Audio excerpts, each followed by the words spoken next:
Welcome to The Straight Stitch, a podcast about sewing and other fiber arts. This is episode 30, and my name is Janet Szabo. I'll be your guide as we explore all things sewing. I apologize for the delay in posting this week's episode. It's been a busy 10 days or so for me. This time of year, all hell tends to break loose. We had our fire department fundraising auction. We got chicks from the farm store, and I made a quick overnight trip to Butte, Montana to do a podcast interview there. I have quite a few interviews coming up in the next couple of weeks, starting with today's episode. So that's why things have been a bit delayed. It's just the time of year. This always happens every spring. I'm hoping for a few days of rest because we're supposed to get a cold front down from Canada that's going to drop our temperatures back down into the 40s and possibly bring some snow. I'm in the middle of working on the emerald dress made by Ray Patterns. I was at our quilting store last week and the owner showed me the pattern. They had just gotten it into the store. And she's very excited about the possibility of having a class on that pattern. So I came home and dug through my stash and pulled out 3 yards of Brussels washer linen. That's a Robert Kaufman fabric. I bought that at Pacific Fabrics on one of my trips to Seattle. And it's perfect for that dress. It did occur to me that woven projects take a little bit longer than knit projects. I can knock out a t-shirt or a long-sleeved knit top in maybe an hour or two, but garments out of woven fabric take a little bit longer. There's a lot more edge finishing, top stitching, understitching, stay stitching, all sorts of little details that have to be attended to, rather than just running something up on the serger. So I'm about 3/4 of the way through that project and hoping to get it done in the next couple of days. I haven't decided yet how I feel about it being a class. It might be a little bit too involved to be a good class. On the other hand, there is a top version of that pattern, and we may end up doing the top version instead of the dress version, because that will allow students to get the idea of the pattern without having to go through the whole process of making a dress. But we'll see. Once I finish the dress, I'll be able to reevaluate that and decide. I did want to mention that I have a guest form now on the website. I've been mentioning that at the end of the podcast episodes for the last several weeks, but I also know from my own podcast listening that sometimes I don't always listen all the way to the bitter end of a podcast. So you might have missed that mention, and the guest form is there for anyone who thinks that they might have an interesting story to tell. I'd like it to be an interesting story, whether you have a small business or you've done something special with your sewing hobby, whether it be quilting or garment making. If you have a YouTube channel, those types of things, something that will provide an interesting podcast episode. And I cannot guarantee that just because you fill out a podcast guest form that you will be a podcast guest. Some of that depends on my schedule, your schedule, what the topic is, but that's the first step in becoming a guest on the podcast, is to fill out that form. And that's how I found the podcast guests that are going to be lined up for the next couple of weeks.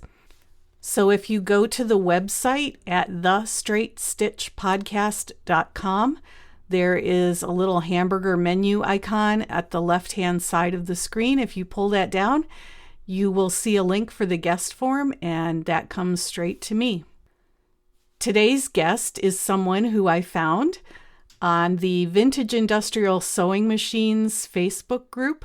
I put out a call there inviting people to fill out the guest form, and Alex Jackson was the first person to submit a guest form, and he is going to be our guest today. Alex is a wonderful young man living in Idaho who came out of graduate school with a degree in business administration and looked around thinking about starting his own business and started exploring the fashion industry and realized what problems were inherent in fast fashion and decided to make that the focus of his business. So his company is called H Clothing Company, and Alex has designed his business around creating 100% biodegradable clothing out of natural, fair trade, and organic materials. So we're going to hear from him how he decided to start this business, what his journey has been. It was a real pleasure to talk to somebody who is committed to a vision of sustainability, and I will let him explain all of that in our interview. So stay tuned.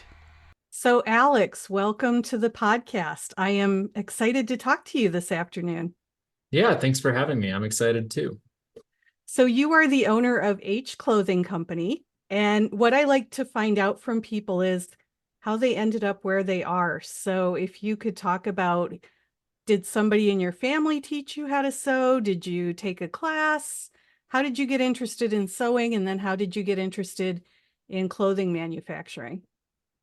Yeah, so it's an interesting kind of long-winded story, but I'll try and pare it down a little bit. Oh, you don't have to. Okay, Long-winded is great. fine. Okay. Let's see where to start. Well, I guess originally what really brought me to buying my first sewing machine, I'll start there, was I used to be a bit of a gearhead. So I have a 1996 Mazda Miata that I used to drive daily to and from my job, which was about 2 hours each day in the car. And I'd, gone through the entire car, taken the engine out, had it painted, rebuilt the engine, etc. And I was spending so much time in this car that I was like, well, this 30-year-old leather is starting to fade a little bit and has some holes. So maybe I'll just try and make myself a nice quilted leather interior before just going out and spending $3,000 on a new interior.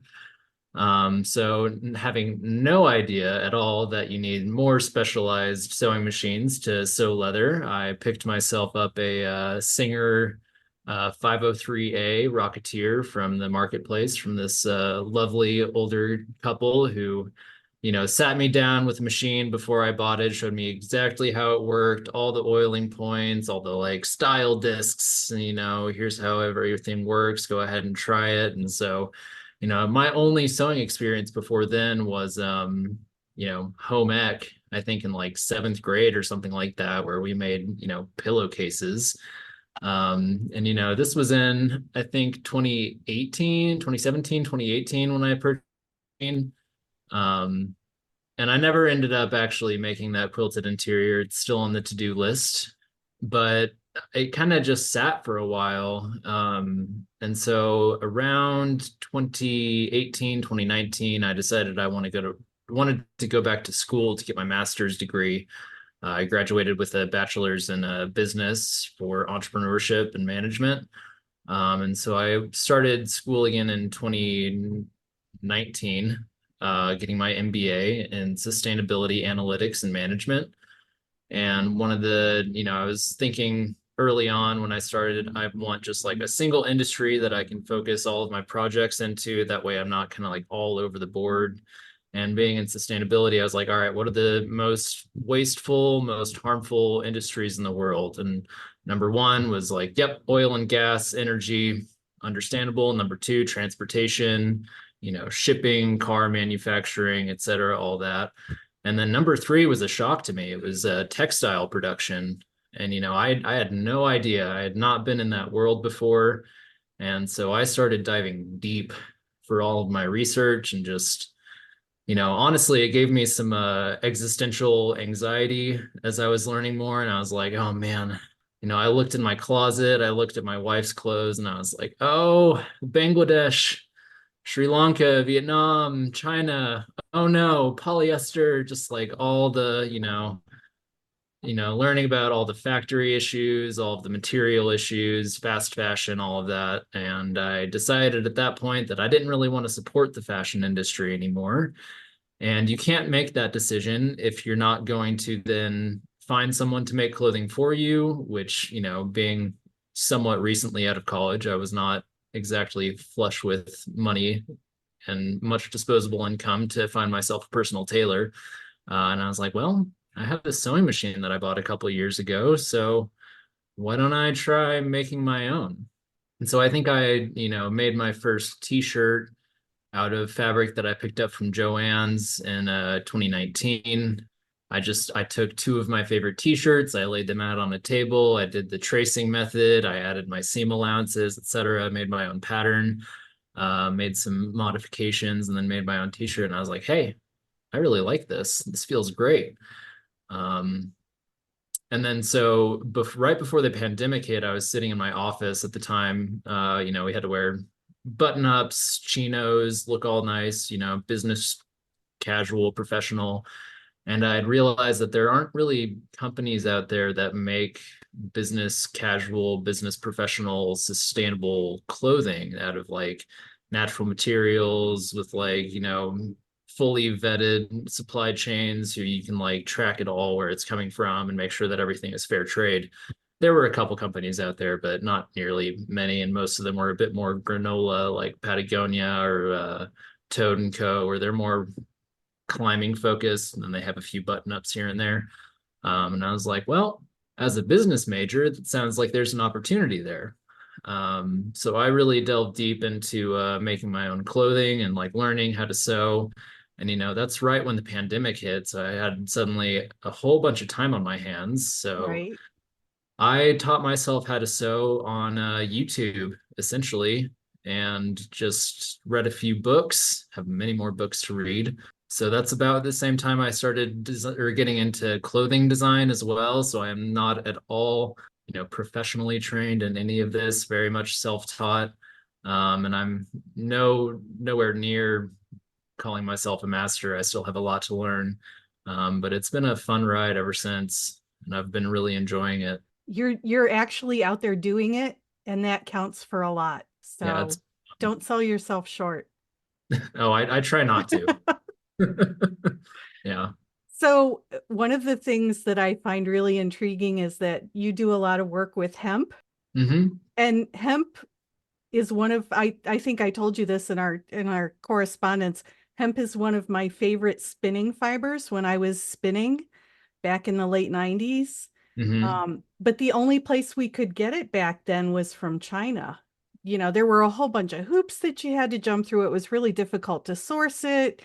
I still have a lot here because I bought it in vast quantities. But what drew you to hemp? Yeah, so when I was doing my MBA, which I graduated in late 2021, so that was a good 2, 3 year journey for me. But I had this idea that I wanted to start this business during that, and so pretty much immediately all of my research started going towards, well, how can I make this business? My whole goal is I want to make the most sustainable clothing, least impact socially, environmentally as possible. And so I started learning a lot about the different natural fibers out there. And hemp really stood out to me as one that, it's very durable. It's not necessarily the most comfortable unless you mix in a little bit of cotton with it. It tends to be a little scratchy, but there's been a lot of advances and innovations in the last 20 years, specifically in China, because that's, the only country where it wasn't illegal to produce for many decades. So they kind of have the market cornered and have for a while. I'm hoping that we can start bringing it stateside within the next few decades. But yeah, hemp is incredible. You can use every single part of the plant. They call it weed for a reason. It grows like crazy. It doesn't need much land. It doesn't need much water. Doesn't need many pesticides either. Doesn't need many pesticides or herbicides. It pretty Right. much outperforms everything out there. And then as a fabric, it's antibacterial, it's antimicrobial, it breathes well. I think it's something like 200 times more durable than cotton because it's a bast fiber like linen. So it's much longer instead of the short fibers like cotton. And it just made a lot of sense to me. It actually rebuilds soil health when you're growing it instead of depletes it like cotton will. So I was like, yeah, that makes sense. That seems like the most beneficial, least harmful plant to use. And, admittedly, it does take a bit more energy to process from plant to fiber than cotton does. But at the same time, I think the benefits outweigh the cons. Yeah, and then the issue is just finding suppliers, and I have two companies in the United States that I go through. One is based in Los Angeles or just around the LA area. And then the other one is actually over in Glenwood Springs, which is only about 2.5 hours away from me. So that's definitely helpful. My shipping times are typically like 3 days for a batch of fabric. Oh, that's nice. And Mhm. get it and get sewing with it. Yep.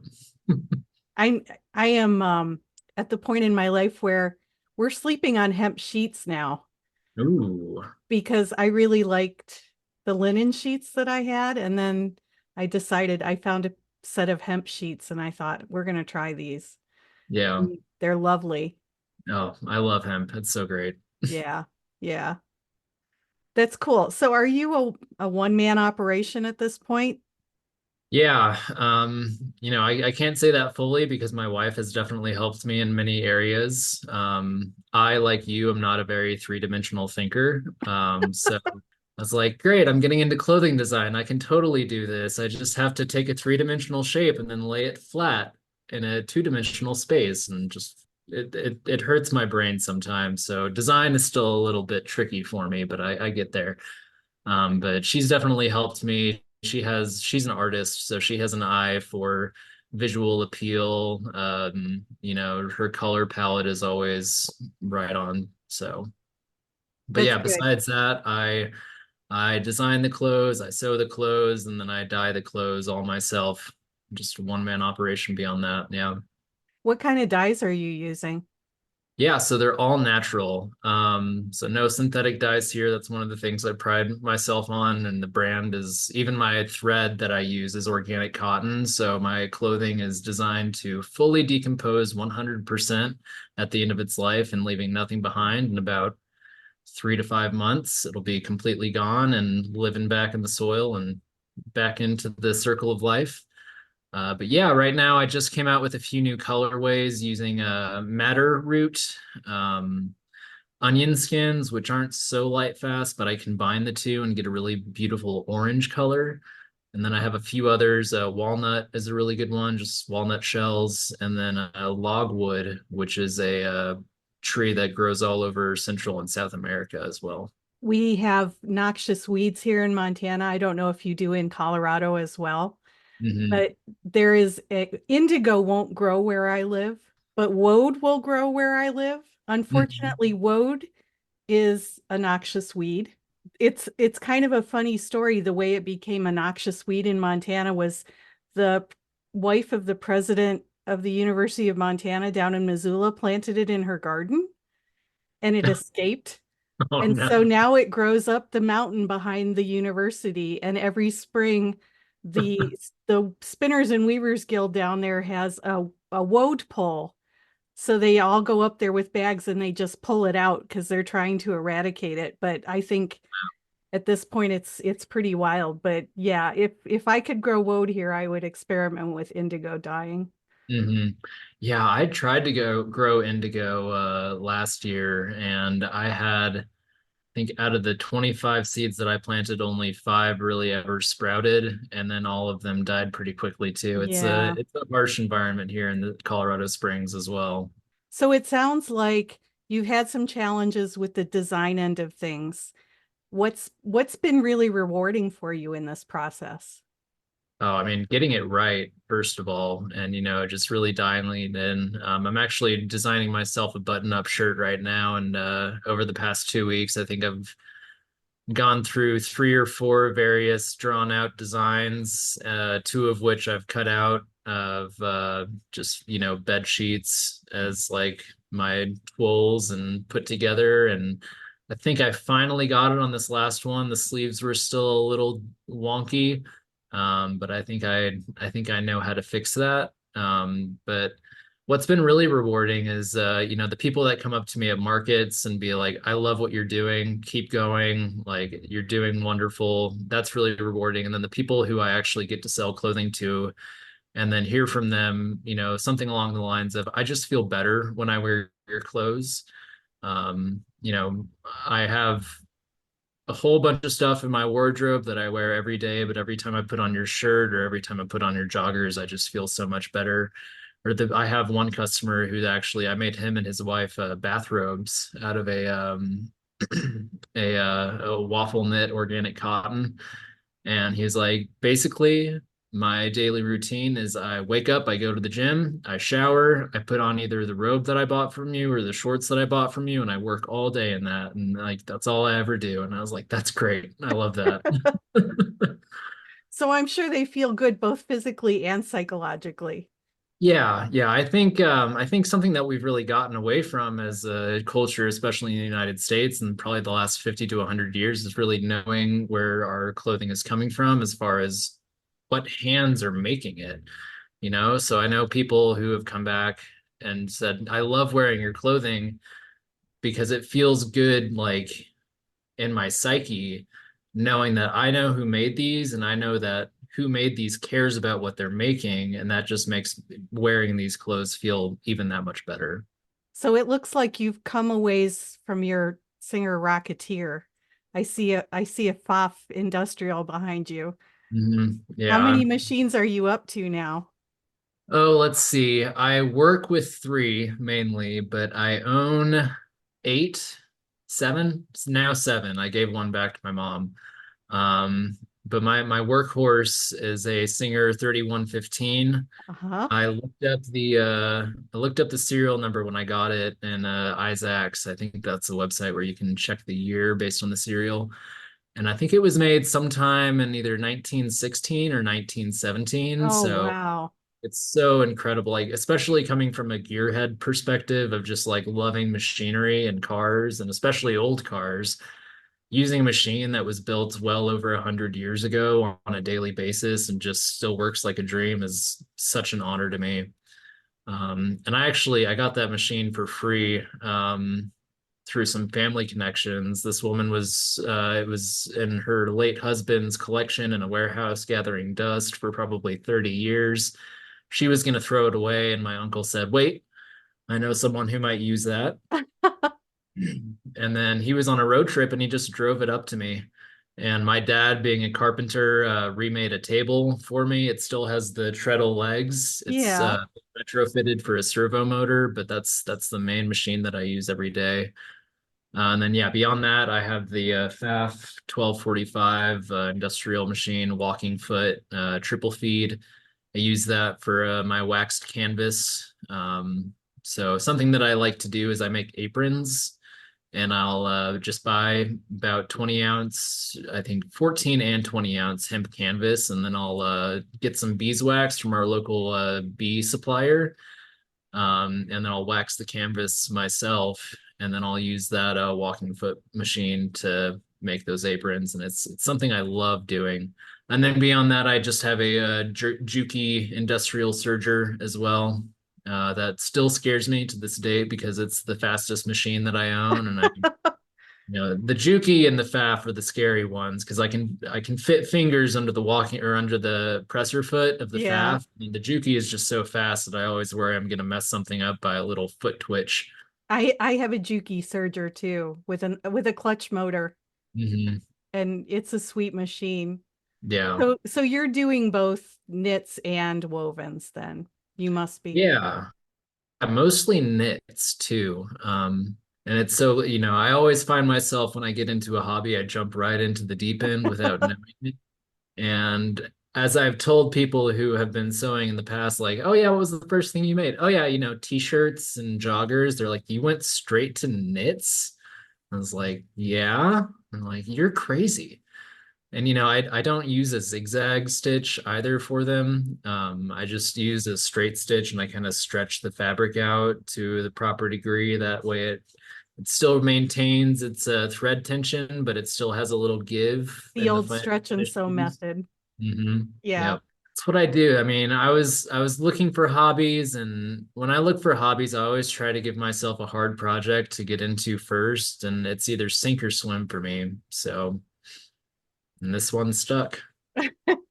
So you are also you sell your clothes from your website, but I see that you also have some retail outlets. I used to. You I used used to to? be a part of a makers and resellers co-op here in Colorado Springs downtown. It's called Eclectic Co. And still love all of my friends there, but I was dealing with too many vintage resellers who were, way outpricing me. And downtown Colorado Springs is very much a tourist destination. So a lot of the people that were coming through were just kind of like breezing through town or here to stay for a few days or here to visit some of their family at one of the mini military bases. So they're a little less apt to try and invest in a more expensive piece of natural clothing. So I wasn't making the sales there that I was hoping I would. So I unfortunately had to pull out. But yeah, I do most of my business through my website online and then Instagram as well. And I get around to makers markets in Colorado Springs. I'm going to try and get into more in Denver this year as well. I'm glad you referred to your clothing as an investment. I have a wool coat that belonged to my grandmother, and I asked her to leave it to me in her will because I liked it so much. She used to wear it to church every Sunday. And Mhm. after she died, my mother sent it to me. And it really is. I mean, it's a piece of clothing that I expect to hand down to one of my girls. Yeah, yeah. Like again, going back to like something that we've lost in the last 100 to 50 years is, it didn't used to be that people had closets full of clothing. They just had maybe like, 6 to 15 max outfits, but those pieces were things that they cherished and loved and took care of. And that's really what I want to try and get back to or have my customers get back to is just have like, like me, I just have my capsule wardrobe. And of course, it's everything that I've made. I rarely wear things that I didn't make, but, I take care of those pieces and I have t-shirts that I wear the heck out of them. I've built greenhouses, I've done gardening, I've done car work, and I've had my t-shirts last me 3 to 4 years, of course, until we got two new kittens, and then one of them started trying to climb me, and then she was putting holes in my shirts, and I was like,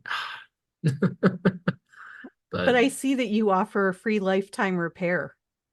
yeah, I just want them to stay out there as long as possible. I'm happy that they're all organic and that they're going to compost quickly, but I think every repaired piece of clothing I see out there is just another story to me, and it also means that that was one less thing that was bought and manufactured, and another harmful thing being taken from the environment, from the planet, and another pair of hands that is forced to sew.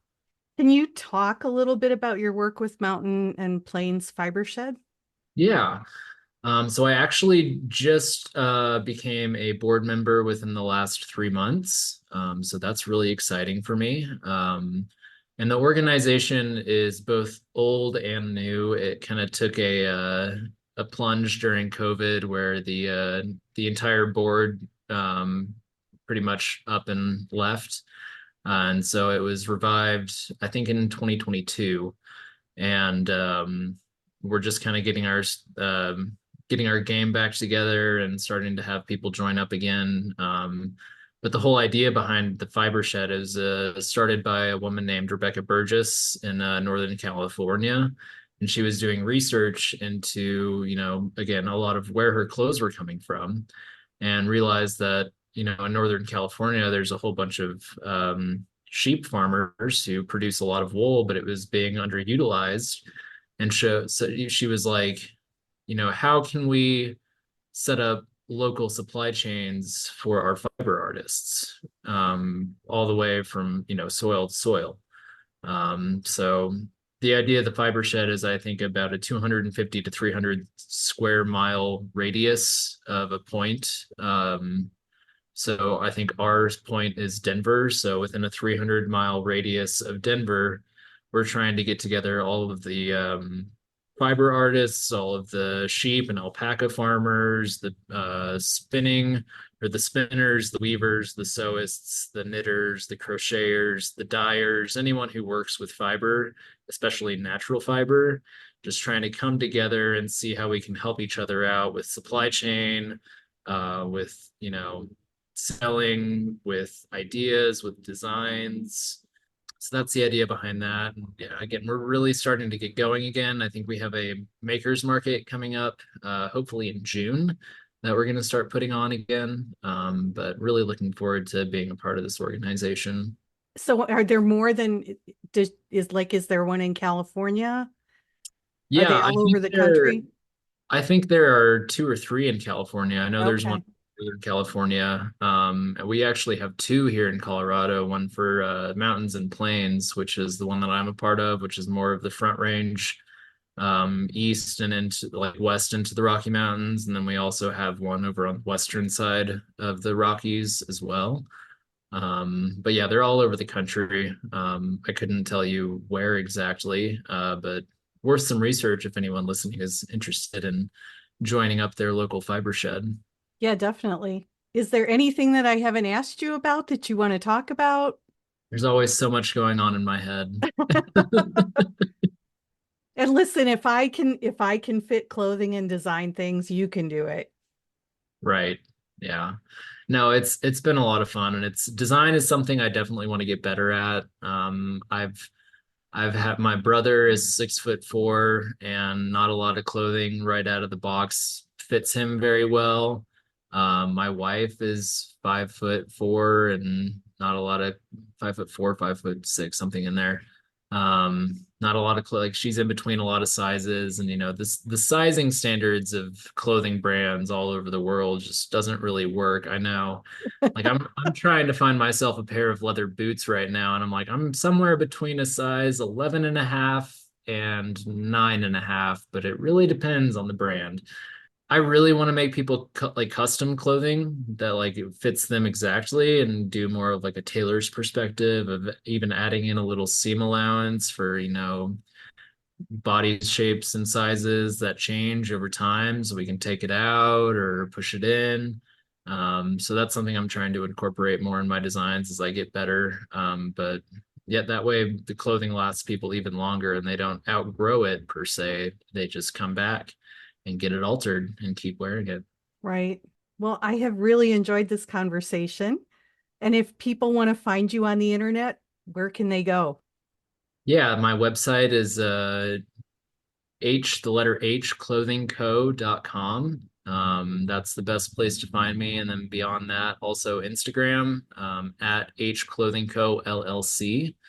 And I'm fairly active on there. I try and post at least once a week, once every other week. But really, I'm too busy designing and sewing and also working my day job. Well, I will make sure that we have links for everything in the show notes. Wonderful. I appreciate that. Well, we will have you back on again, I'm sure. I would love to. And Yeah. we'll find out what you're doing in the next couple of years because it sounds exciting. Yeah, I'm excited to see what comes. Great. Thanks so much. Yeah, thank you, Janet. It's been a pleasure.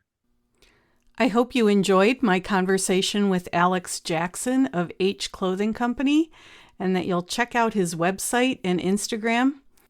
Links will be on the show notes page at the podcast website at thestraightstitchpodcast.com. You can also check out my website, which is janetzabo.com, and that has links to my Big Sky Knitting Designs site and also to the blog where I talk about things that are happening here in Montana. As always, I'd appreciate it if you left a review on iTunes or Spotify or one of the other podcatchers. And feedback is always welcome. You can email me at janet@janetzabo.com with comments and questions, and I'll get back to you right away. So, I'm going to try and get some sewing done this week, hopefully before things kind of break loose again, because it's going to warm up and there will be plenty of work to do in the garden. But until the next episode, I hope you have a great week and that you get to go sew something.